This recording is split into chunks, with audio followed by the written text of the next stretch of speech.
it might be time to start to reassess the terms we use to describe what we're watching. So when I started at Heritage, the presumption was, and this is a very Anglo-American assumption, that the debates we're having are kind of rational debates about the way to get to mutually agreed upon outcomes. Right? So like we all want the country to be more prosperous and free and people to be less oppressed or whatever. And so we're going to argue about tax rates. And I think higher tax gets us there. I'm a Keynesian and you disagree, you're an Austrian or whatever. But the objective is the same. And so we write our papers and they write their papers and may the best papers win.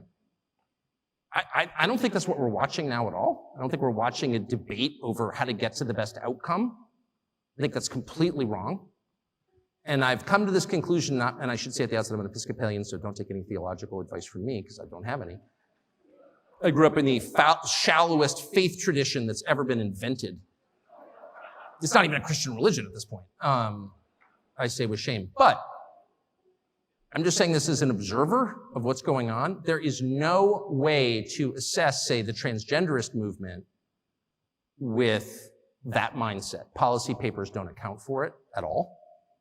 If you have people who are saying, I have an idea, let's castrate the next generation. Let's sexually mutilate children. I'm sorry, that's not a political debate. What? It has nothing to do with politics. What's the outcome we're desiring here? An androgynous population? Is that really what are we arguing for that? I don't think anyone could defend that as a positive outcome. But the weight of the government and a lot of corporate interests are behind that. Well, what is that? Well, it's irrational. If you say, well, I think abortion is always bad. Well, I think sometimes it's necessary. That's a debate I'm familiar with. But if you're telling me that abortion is a positive good, what are you saying? Well, you're arguing for child sacrifice, obviously. It's not about a teen girl gets pregnant and what do we do about that and victims of rape. I get it. Of course I understand that. And I have compassion for everyone involved. But when the Treasury Secretary stands up and says, you know what you can do to help the economy? Get an abortion. Well, that's like an Aztec principle, actually. There's not a society in history that didn't practice human sacrifice. Not one. I checked. Even the Scandinavians, I'm ashamed to say. It wasn't just the Mesoamericans, it was everybody. So that's what that is.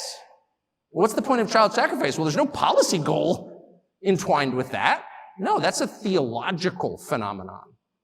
And that's kind of the point I'm making. None of this makes sense in conventional political terms.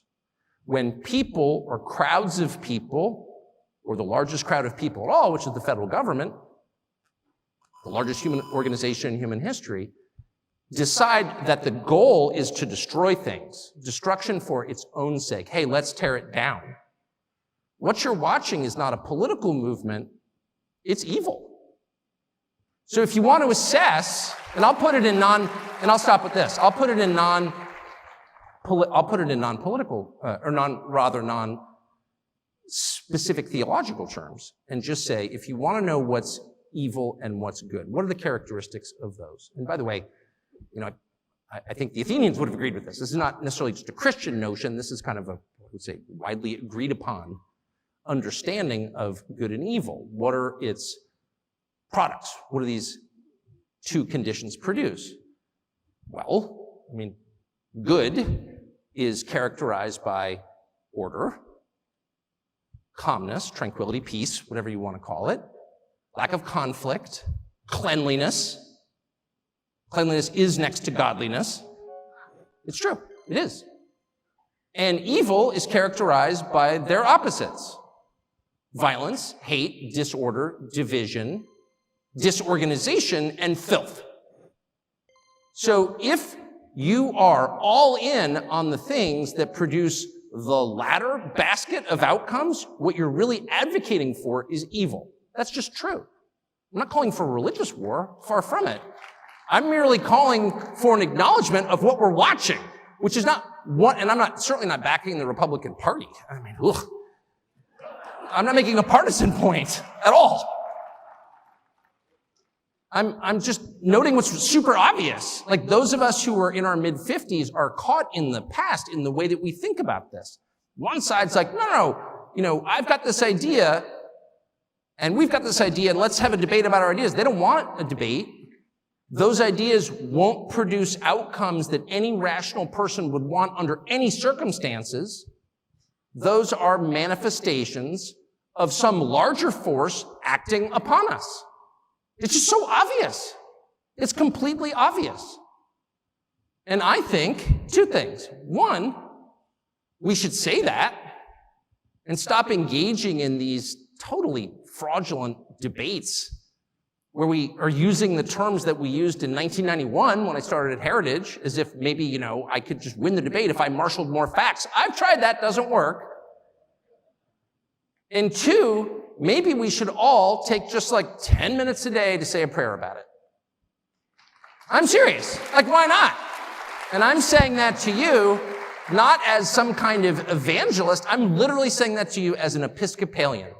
The Samaritans of our time.